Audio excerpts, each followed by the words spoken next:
Okay, so good evening, everyone, and thank you for joining us for our second Grow Big Red of the season. Tonight we're going to talk about probably something we don't all like to talk about, but we all have to battle. So winning weed battles in the garden. And I am going to focus on vegetable and ornamental gardens this evening.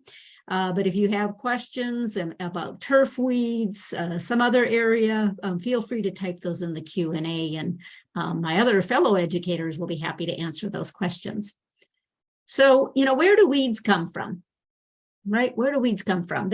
I do get this question every now and then, and I think most of us know, but the soil we refer to as a huge seed bank. There's millions probably of seed in the soil itself, and it just kind of works up. We till it up, we bring it to the surface. As freezing and thawing over the winter will bring more seed to the surface, but the soil is probably the main source. And then we have all these weeds with these, weeds have developed ways to travel, and wind is one way that they travel, like our fluffy dandelions.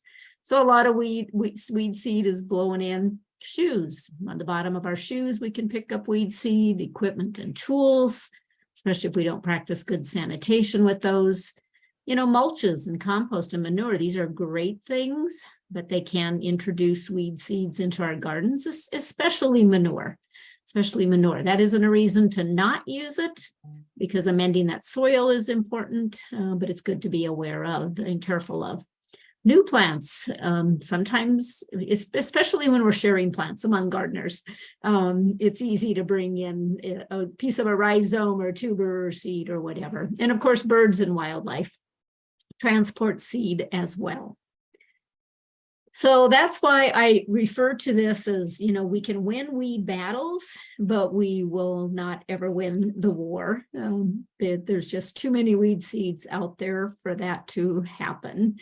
And I do sometimes, when people ask me the question, it is kind of voiced that way. It's like, I just keep battling my weeds. How do I just stop them from coming?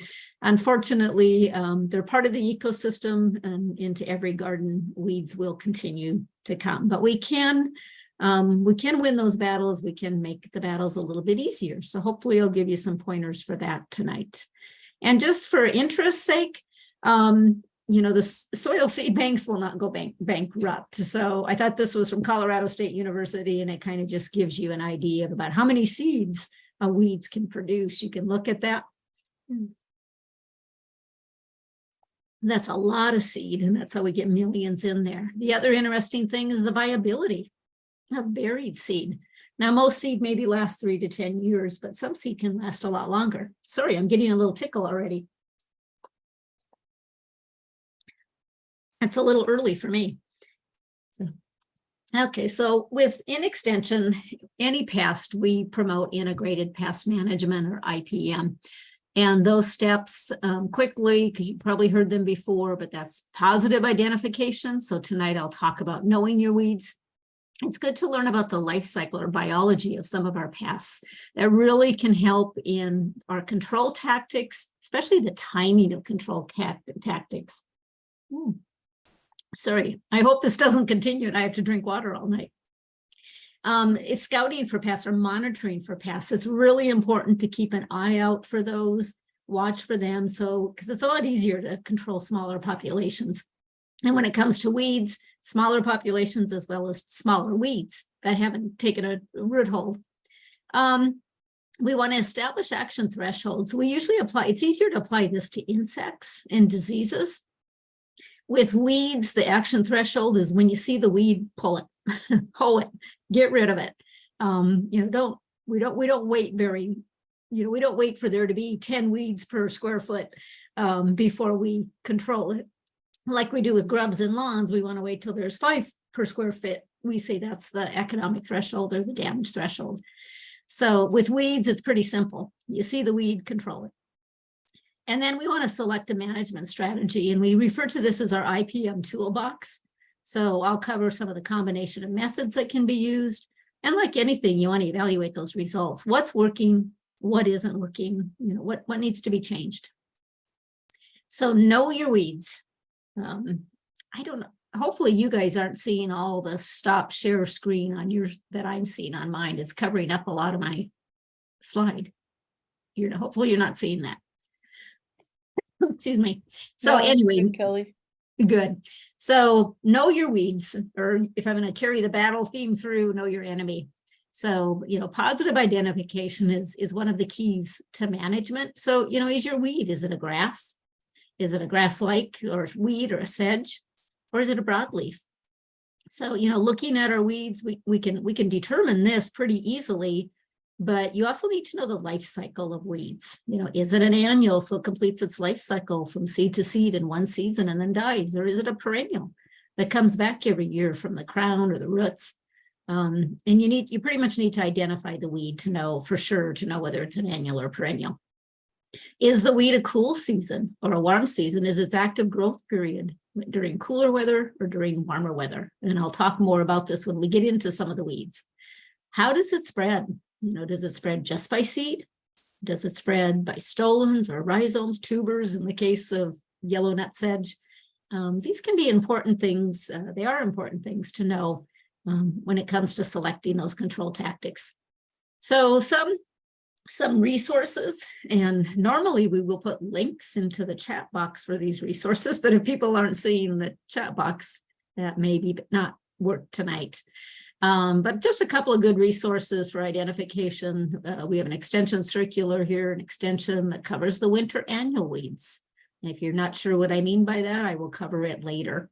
And those can be found at extensionpubs.unl.edu. And if you just type in this title or this number, you will find it. The Nebraska Department of Ag, the Weeds of the Great Plains. This is a very large book and it covers a lot of weeds, not all the ones that we see in our gardens all the time, but it's a great resource. And I think a lot of libraries have these, so you can check them out from the library as well. So know your weed, know your enemy, but also know your management options. What's in our toolbox. With IPM, we often refer to this IPM toolbox.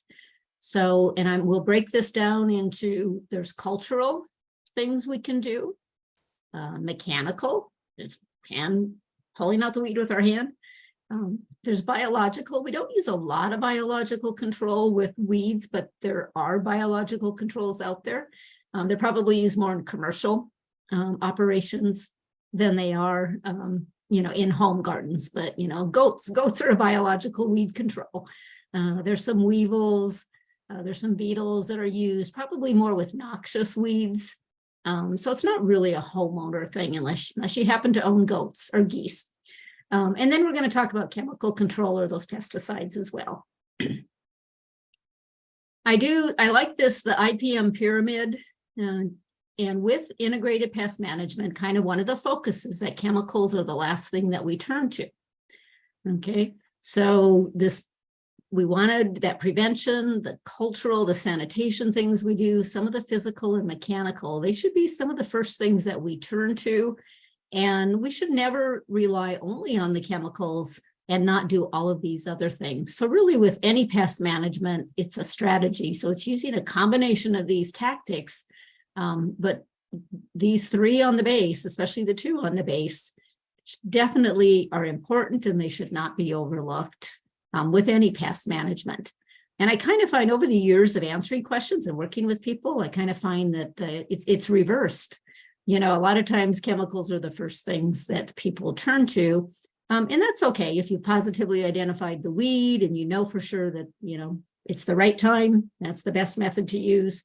But don't overlook any of these other things. A good reason to do that, is we are seeing a little bit more herbicide resistance in some of our weeds. And this is due to an over-reliance on chemicals.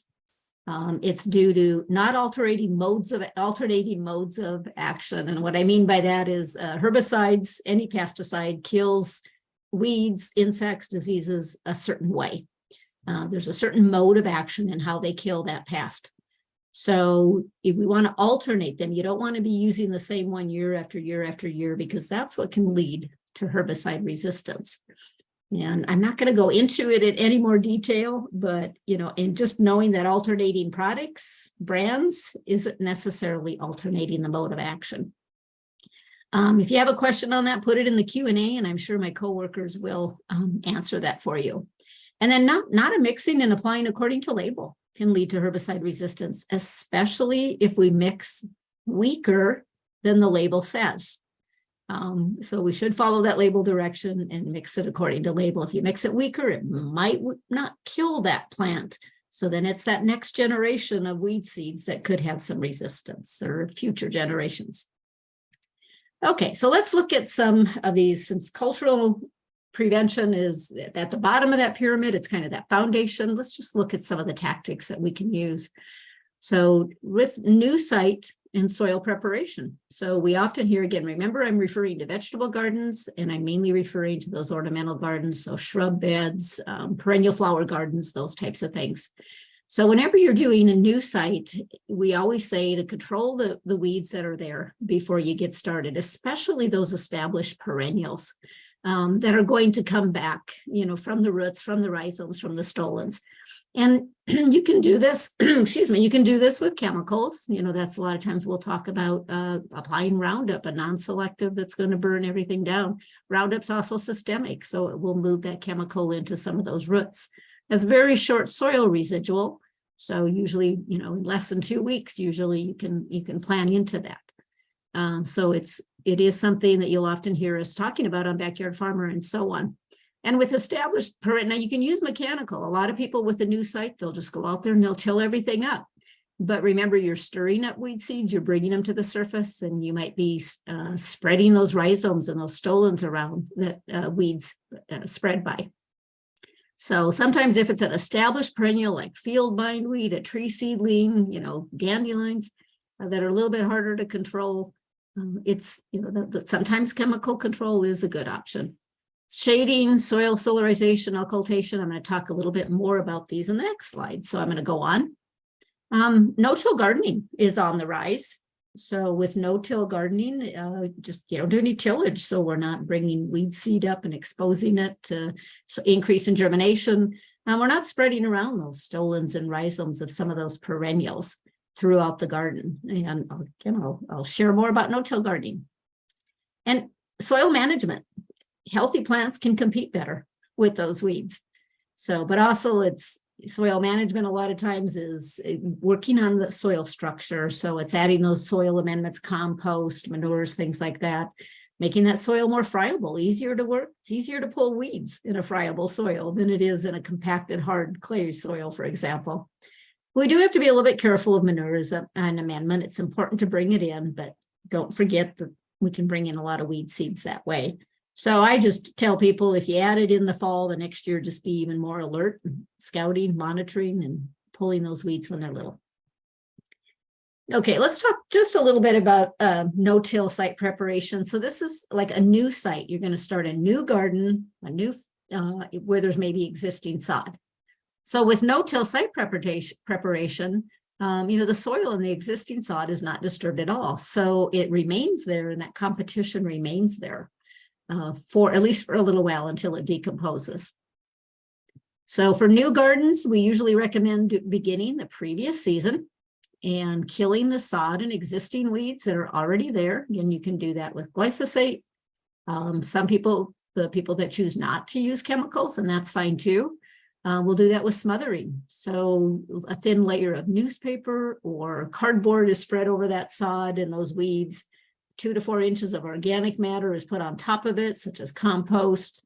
It might be used, or solarization is another way to do that, and that's in the next slide. So I'm not going to talk anymore on that one.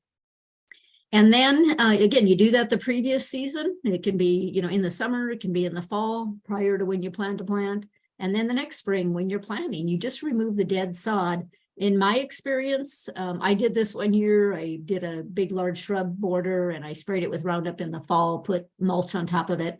And then the following year, the sod was still there that spring. So I had to, when I was making my rows or digging my holes to put in my plants, I had to remove that sod just in that spot, just in that hole where I planted. And I left the rest of the sod. And by the middle of the summer, by the end of the summer, all the sod was completely gone. It had decomposed, added organic matter to my soil. So that's kind of how that works. And then you probably want to continue to add mulch between the rows and beds for walkways as well as weed control. When you do this, you do just a quick point, you do need to monitor nitrogen needs the first year, because as that sod is decomposing, it's taking, the microorganisms are using nitrogen to decompose it, so they take it away from the plant. So you might need to use a little more nitrogen that first year after you do this. So that's no-till site preparation. It is kind of a cultural or a preventive way of just getting a little bit ahead on those weeds with those new beds. What is soil solarization? Occultation, you've probably heard of it before. Occultation is really, it's more of an, it's actually an astronomic term, not astronomic, but astrological term. And it just means the sun to be blocked out. Okay, so, but with this, plastic is placed over the soil to trap heat and moisture in the soil, and that encourages the seed that is there, it encourages it to germinate and start to grow. But then you leave the plastic on and it blocks water, and it also heats that soil up to a temperature that'll kill those germinated weeds underneath there. Okay. And so solarization uses clear plastic, and it'll work in about 2 to 3 weeks if hot. Okay, now this is for weeds. Okay, there's sometimes solarization is used for diseases, and that takes longer. But this is to get those seeds, at least that those surface weeds, those seed that's closer to the surface that are going to germinate almost right away before you get a chance to get a lot of your weeds plants growing and established to compete with them. That's what this takes care of. So occultation is using opaque coverings or like black plastic, and that takes 4 to 6 weeks if it's hot. And that might seem odd, but clear plastic lets the sunlight through to heat up that soil quicker. Black plastic absorbs the heat. So it takes a little bit longer to heat up that soil to the temperature to get that needed to get that seed to germinate and then to actually kill those weeds underneath there. And if you want to know more about this and you're really interested in using it, the University of Minnesota, if you just, do a search for solarization and gardening plus Minnesota, you'll find that publication. Other cultural prevention things, dense planting, especially this is probably good for perennial flower gardens. There's a lot of people, I know the Nebraska Statewide Arboretum, when they design beds for people, they're doing very dense planting, because competition, shading out those weed seedlings, it goes a long ways. And you also don't have to replenish the mulch quite as much either. But mulching, very important. You've all heard about it. We talk about it all the time in Extension, that mulching conserves soil moisture and it controls weeds, especially those annuals or just new weeds coming from seed. So I have to mention careful of hay and straw, because you can bring in weed seed with it, as long as you're aware of that. Hay is going to be the worst. Straw is not quite as bad. What do I mean by timing? I threw that in there to share a story, just a personal story. When I did that border that one time, I usually get mulch. I get mulch free from our public power company, and I always get it in the spring. And one year I was busy in the spring, so I had it delivered in the fall, and I spread that around in the fall. And the next year, below and behold, I had field bindweed. I'd never had field bindweed in any of my beds before. And I'm sure it was because I got the mulch in the fall, that wood chip mulch delivered in the fall. Again, now notice this was free mulch from the public power company. They're out cutting down trees and shipping, and I'm sure there were weed seed in there. So yeah, just kind of think things through, be careful. Grass clippings for vegetable gardens, for annual flower gardens. Grass clippings are a great thing to use. You want to do only about a 1 to 2 inch depth, because they mat down. We don't want them repelling water. We want to let moisture through. We don't like them quite as well in perennial gardens. They can be used in perennial gardens, but just be aware of that matting down, and they decompose pretty rapidly. Wood chips, corn cobs, there's other organic mulches out there that you can use. These are great for those perennial flower beds, those shrub borders, but you want them at about a 2 to 4 inch depth. Weed mats, and I have a question mark there. As horticulturists, we're not big fans of weed mats. We know they have their place. But what happens with weed mats, and these would not be used in vegetable or annual gardens, they'd be used in those perennial gardens or shrub borders. Why don't we like them?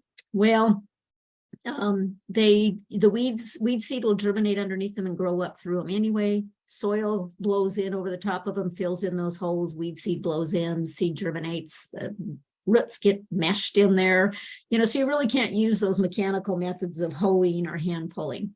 It's just not possible. And the weed mats also keep organic matter from entering that soil. So kind of make that, doesn't work on soil structure very well. So, but if you do use them, probably those shrub borders is where they're most, even though we still don't like them, they're most feasible. I don't like them in perennial flower gardens because we're always digging up and dividing our perennial flower gardens and moving things around. And I think they hinder that. So correct watering is another cultural thing. I mean, again, healthy plants compete better with weeds.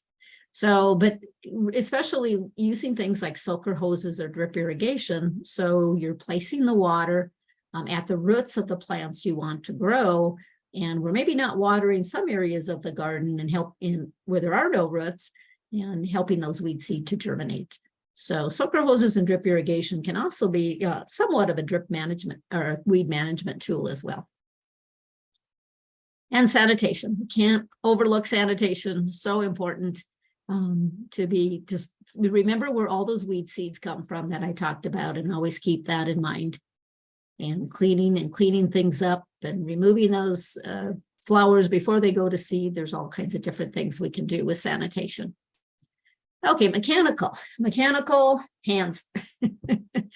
They're probably the best weed tool that we have out there is our own very own hands.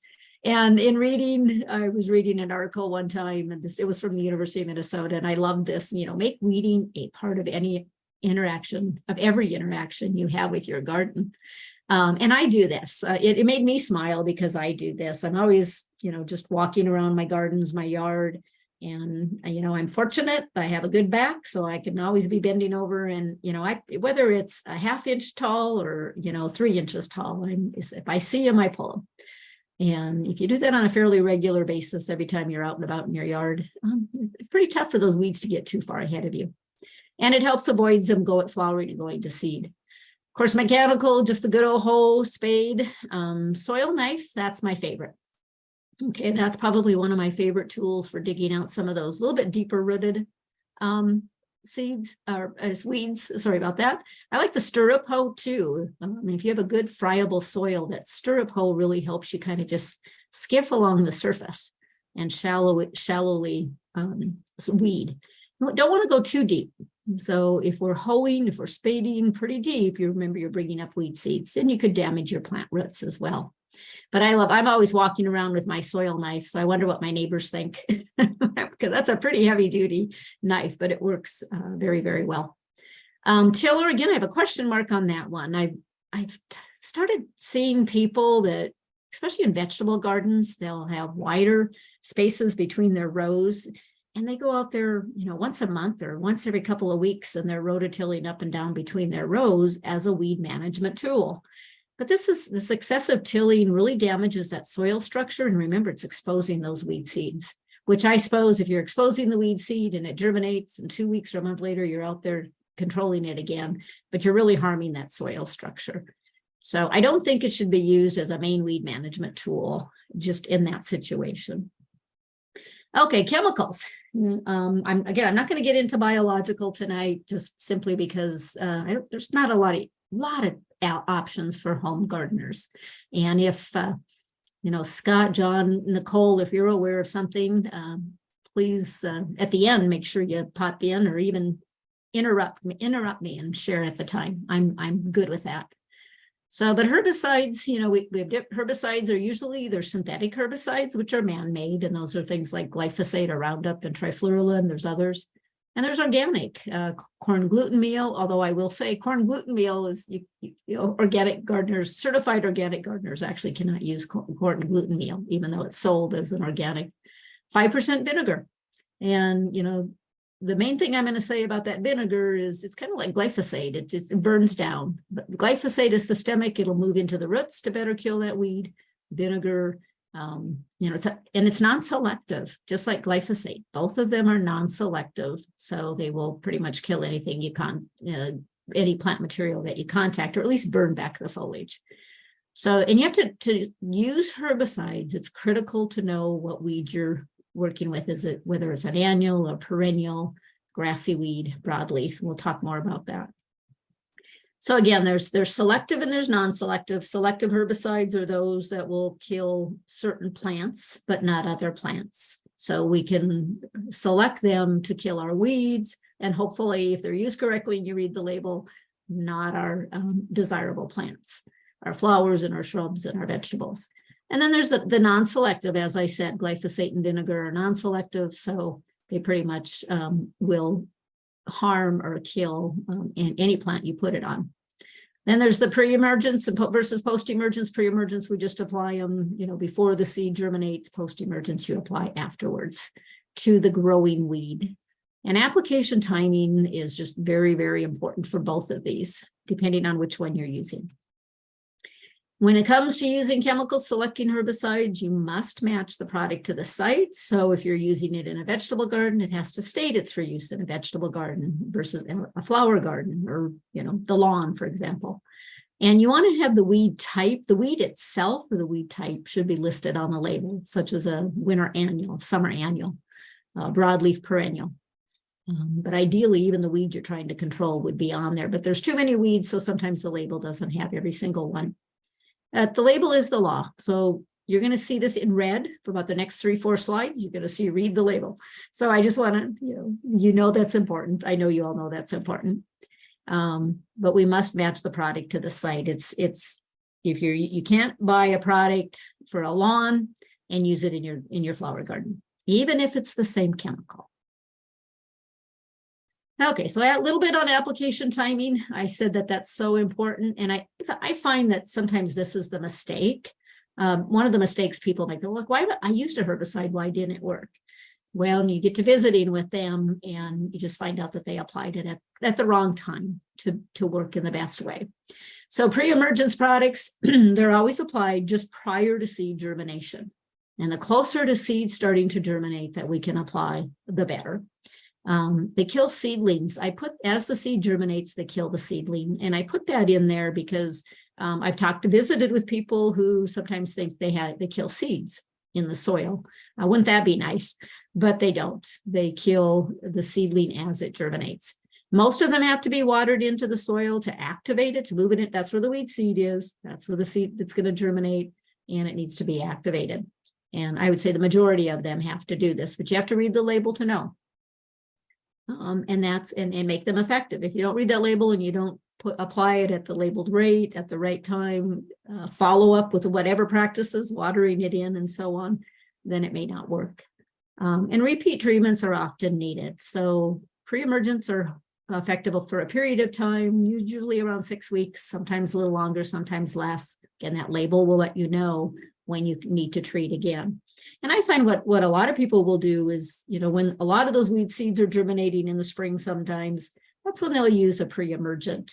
And then to get a good majority of them at the key time. And then after that, just to reduce chemical use, then they'll just turn to other things like those mechanical things, hand hoeing, hand weeding, mulch, and so on. And remember, when you put on a pre-emergent, you do want to put it on a weed-free soil because it isn't going to control the weeds that are there. And if you think, well, I'll put on my pre-emergent and then I'm going to do a bunch of hoeing or whatever to control those other established weeds that are there, you can break up that blanket and you can interfere with the effectiveness of the pre-emergent. Post-emergent products, again, they're best applied, obviously, after the weeds are growing, but they're best applied on younger weeds. They're going to be more effective on those younger weeds that has as established of a root system. And with perennial broadleaf weeds, we say this, repeat, this is something I think all 4 of us on the call, we know. People are dandelions, like, I control my dandelions. How come I can't control them? And it's like, well, if you're going to use chemical control, do it at the best time. And that is in the fall, October, when temperatures start to get colder. That's when the plant's moving that herbicide into the root, and more of the herbicide into the root, because that's what the plant's doing in the fall, moving stored products into the root. And we tend to find that we get better kill. We spray them, you can spray them now, but you may not get kill. We water them and we fertilize them all summer and we help them to recover. Okay, so herbicides for perennial and shade gardens. There's that, read the label. I can't say it enough. I wanted to give you, there's not a lot of options when it comes to perennial flower gardens, shrub borders, our vegetable gardens especially. And we don't have as many options as we do have for turf. So, but some of them that I found that I know are labeled for use in perennial flower gardens and shrub gardens. So the pre-emergence trifluralin, often sold as Preen, the Dithipor sold as Dimension, Benefin, and Orzolan is sold as Amaze. But trifluralin is probably the one that's most readily available, most commonly used. But again, you might want to mix it up, that herbicide resistant thing. Post, we don't have a lot of choices for broadleaf weeds because our perennials and our shrubs are broadleaf plants. And herbicides are formulated to kill grasses or broadleaves and so on. So not a lot of choices. And again, on Backyard Farmer, you hear us kind of repeatedly saying, well, if you want to go chemical control, then glyphosate such as Roundup or Cleanup, carefully used, since it's a non-selective, you can only get it on the weed that you're trying to kill. And that's, I'm just going to mention here this little, I almost forgot about it because it's covered up on my screen. This little container over here, these are called buckthorn blasters, and they're applicators. So you'd mix up your Roundup, or if you have already used, you can put it in here. It almost looks like, you know, the glue sticks that the kids have that then they can rub the glue onto the paper. So this helps you to just put it on, and you go in and you rub it on the leaves themselves. Now, I often think to myself, well, if you're going to do that, you might as well just dig it up or hand pull it, right?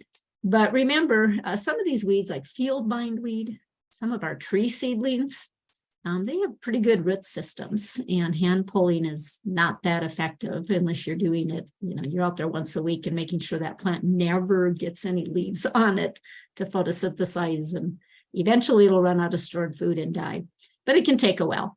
So I'm not promoting that we use Roundup, but that's why we recommend it, because in some situations, people that are willing to use it, it's fine to go that route. And this is a nice applicator to use. Yet we also talk about the glove of death on Backyard Farmer, where you put the chemical resistant glove, and then you put more of like a cotton or something glove over that and get that wet and just kind of rub it on with your hands. Okay, but this is another nice tool to use in place of that. With weedy grasses, I find in visiting with people that they don't think there is any control of weedy grasses, but there are in our perennial beds, in our shrub borders. So I have a couple of them listed there just so you know about them. You can write them down. You can go back later and watch the recording of this and look for those.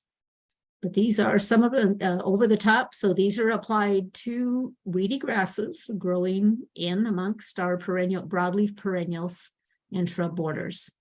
Again, always important to read and follow the label, because you can get, if you use it correctly, it isn't going to damage your perennials. Use it incorrectly, it can. Yellow nutsedge is a tough one, really tough one in our landscape beds. And that one, you want to spot treat with halosulfuron, sedgehammer, nutsedge eliminator. Those are some products, brand names. Herbicides for vegetable gardens. Read the label, but there's not many choices for vegetable gardens. But these are what I found are labeled or know to be labeled. Again, there are some glyphosates, but it has to state on the label that it's for use in vegetable gardens. There's a nut product called Psy that's pelargonic acid, but both of these are non-selective and they will burn down those weeds.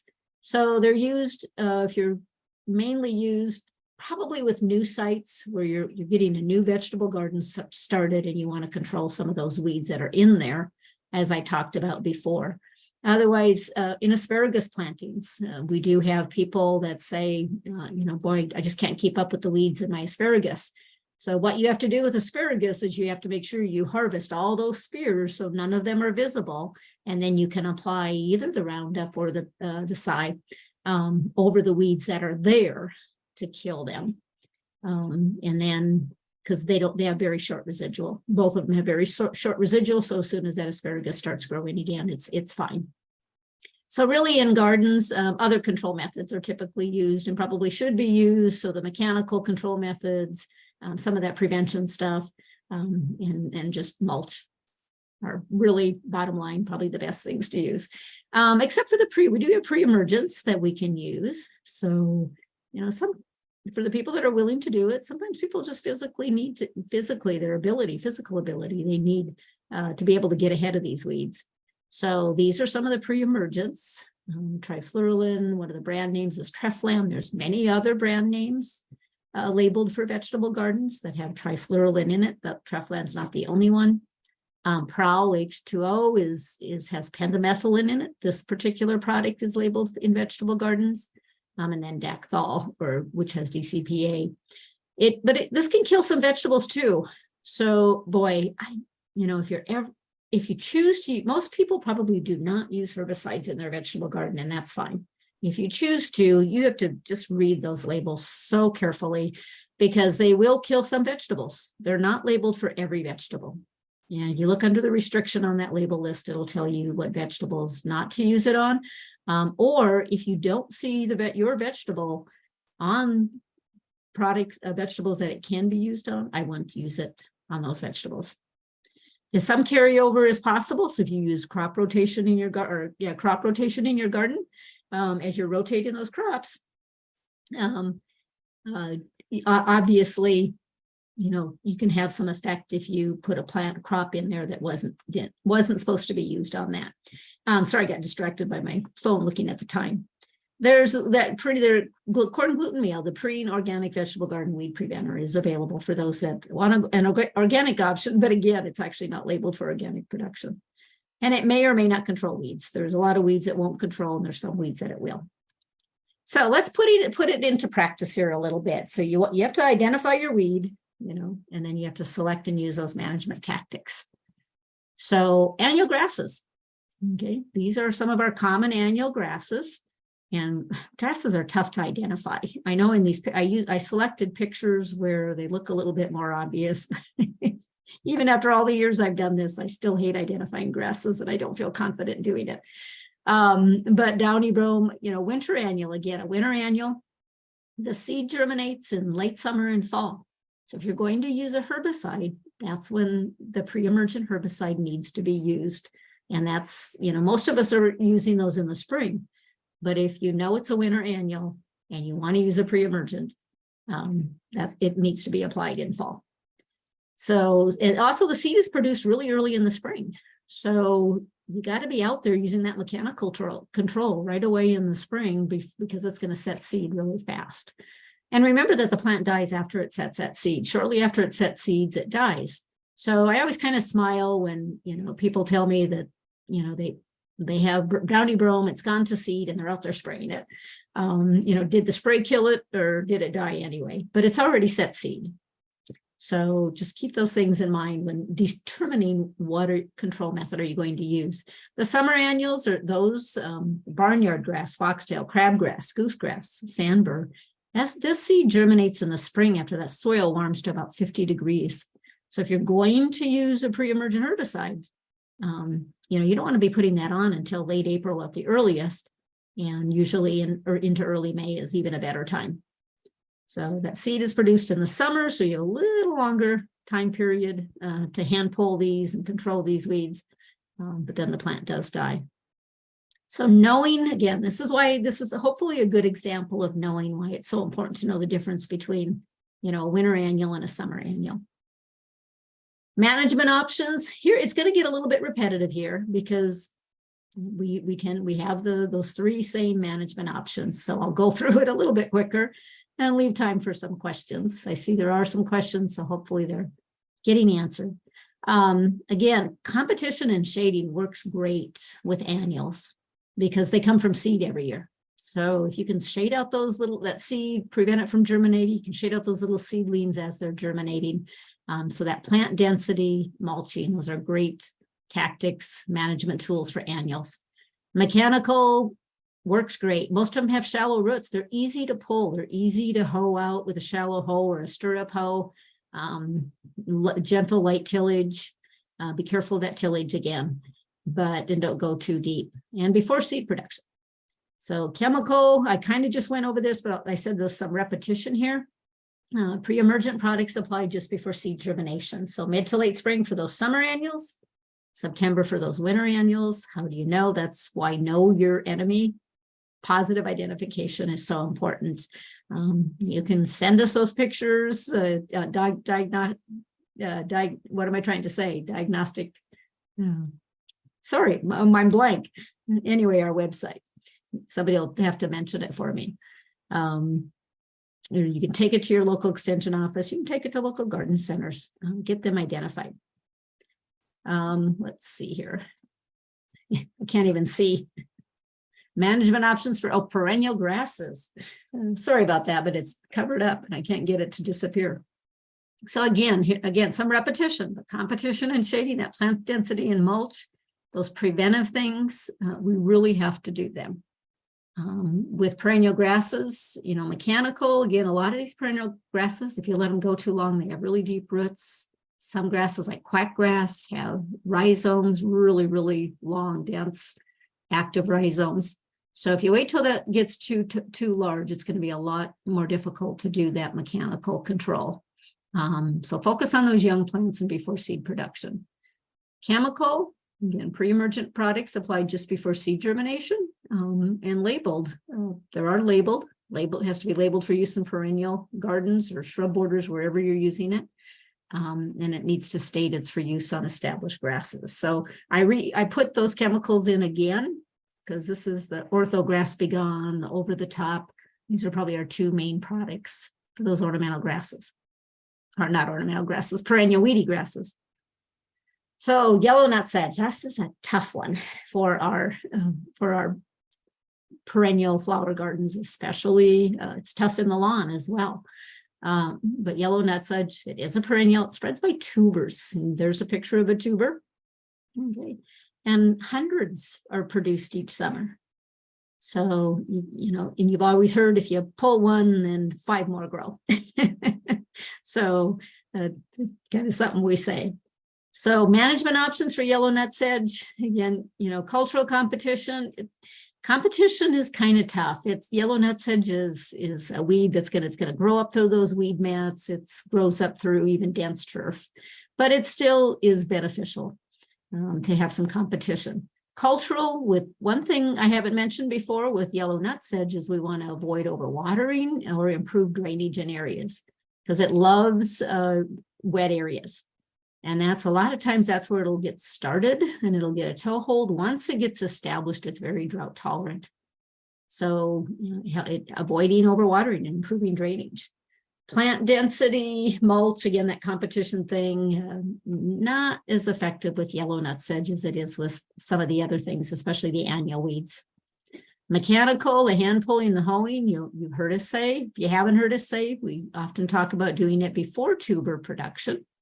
Okay, so tuber production is a mother plant is going to produce new tubers by about June 21st or the first day of summer. So I have a little bit along one of my patio, and I keep pulling those young plants, and it keeps coming back every year, but I keep it in bounds. There's not a ton of it. So while it's not controlling it 100%, as long as I'm making sure I do it, I watch for those in June and I'm pulling those out. If I see them after June 1st, I pull them then as well. But by then they produce some tubers, and that's why the next year I'm still pulling. If you want to use chemicals, if you choose to use chemicals, again, it's best to put the post-emergence products on by June 21st, because these products do not kill the tubers. They'll kill the mother plant, but not the tuber. Again, that doesn't mean you can't apply it afterwards. But again, sometimes you're stimulating those tubers to grow with hand pulling and with chemical control much after June 21st. But Halo Sulfuron, sold as the brand name Sedgehammer Nut Sedge Eliminator. Those are our options that we can recommend for yellow nut sedge. Again, read that label.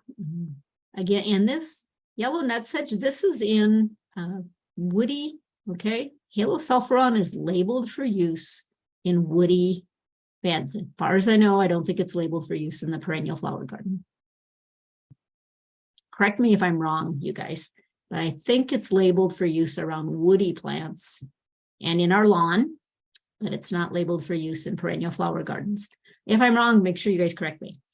Annual broadleaf weeds, I want to speed up here so we have a little bit of time for questions. Hopefully my cohorts are answering all of your questions. Because I'm getting close to being finished. Yes? There is one. They wanted to know what that applicator was called, that little blotter. Oh, buckthorn buster. Buckthorn buster. Buckthorn buster. And I know I think you can find them, I'm not promoting Amazon, but I think you can find them on Amazon. I know they're really promoted by the invasive.org organizations. Okay. Thank you. So, okay. So those annual broadleaf weeds, if you're wondering, you probably recognize some of these. Again, even with the broadleaf, we have summer and winter. So that determines when the seed germinates and when their active growth period is. So pigweed, prostate spurge, purslane, prickly lettuce, puncture vine. There's a lot more weeds, but I tried to pick the ones that I most commonly see or have questions about in vegetable and flower gardens especially. But weed seed germinates after the soil begins to warm up, typically in May sometime. Winter annuals, the henbit, the corn speedwell, those are those really pretty purple ones we see in the spring. Those germinate in September. It's important to know, especially if you're choosing to use a pre-emergent herbicide. So with the summer, we put the pre-emergent on late April, early May, or even later if necessary. With the winter ones, you really need to don't waste it by applying it in the spring. Excuse me. So management options for annual broadleaf weeds. Again, this is getting repetitive, right? But this is what's in our toolbox, and it's important to use all of them. So with chemical, yeah, this is the same. I've said it before, but I wanted to go into kind of put it into practice with specific weeds after we identified them. Again, annuals are probably about the easiest to control. They're the shallow rooted. Key is preventing them from going to seed. If you choose to use a pre-emergent herbicide, make sure you put it on at the right time of the year. And then don't overlook mulching, hand hoeing during the rest of the year, hand pulling. I think we can reduce the amount of pre-emergent we use if we also use those other practices. Perennial broadleaf weeds, some of the common ones, dandelion, field bindweed, tough one, really, really tough one. White clover, ground ivy, tree seedlings. Tree seedlings can be really tough. You're probably thinking, why do I have a picture of hosta in there? Anybody see the tree seedlings? And there's 3 of them. There's one. Okay, so they can hide. Tree seedlings can camouflage themselves, and they can hide. If you don't get those when they're 2, 3, 4 inches tall, they're going to get a pretty good established root system, and then they're hard to pull. So then you feel like you just have to keep pulling them, keep clipping them off. I mean, eventually, if field bindweed, tree seedlings, if you don't want to use the chemicals, you just have to keep clipping them and keep clipping them and keep clipping them. I don't think mulch doesn't really shade these out either. And eventually they will, if you never let them have leaves on them, eventually they'll run out of stored food, but it can take a long time. Remember, field bindweed can have roots that are 20 feet long. So control options. Oh, I just did want to mention clump formers, perennial spread. Some of them, like dandelions, are a clump former. Okay, so you have that one little plant that stays in a clump. It doesn't spread by rhizomes or stolons. So preventing seed production is a very helpful tactic here, because this plant depends on seed mainly to produce and to spread. Creeping, those are those nasty ones, like quackgrass, even field bindweed. They propagate by seeds, stolons, and rhizomes, and control is much, much more challenging. So sometimes this is the one where people will finally get to the point where I didn't want to use Roundup, I didn't want to use something else. And Roundup, remember the vinegar, even that side, it'll burn it back. I'm not promoting glyphosate, but the advantage to the glyphosate is that it's systemic, and some of it gets moved into those roots. So if you can just get those weeds, if you can kind of get them under control, and we can really cut back on those chemicals, and our hand pulling, our hand weeding, or all the other tactics are going to be more effective and will work. So management options for perennial broadleaf weeds, again, looks pretty repetitive, right? So competition shading, mechanical, before seed production, just like I was talking about, before they get those deep roots, especially with tree seedlings, before they get those deep roots. Chemical pre-emergence, even if it's a perennial, pre-emergence do work on perennial weeds as well, just only on the seeds. Doesn't work on those established plants. And as I mentioned earlier, post-emergence products with those perennial broadleaf weeds, fall is probably the critical time. So, and we have a very limited selection for ornamental gardens. There's not a lot of things out there. Because, as I said earlier, most of our flowers in our gardens are broadleaf. So post-emergent products to kill broadleaf weeds, they're going to kill the good stuff too. So we're spot treating. Okay. Okay, so this is my last slide. Just remember, to use a combination of those tactics. Don't rely on one, especially chemicals. That should be the last thing we turn to. And if you choose not to use it, that's perfectly fine. But make sure you're focusing on the cultural preventive things and mechanical, especially with weed control.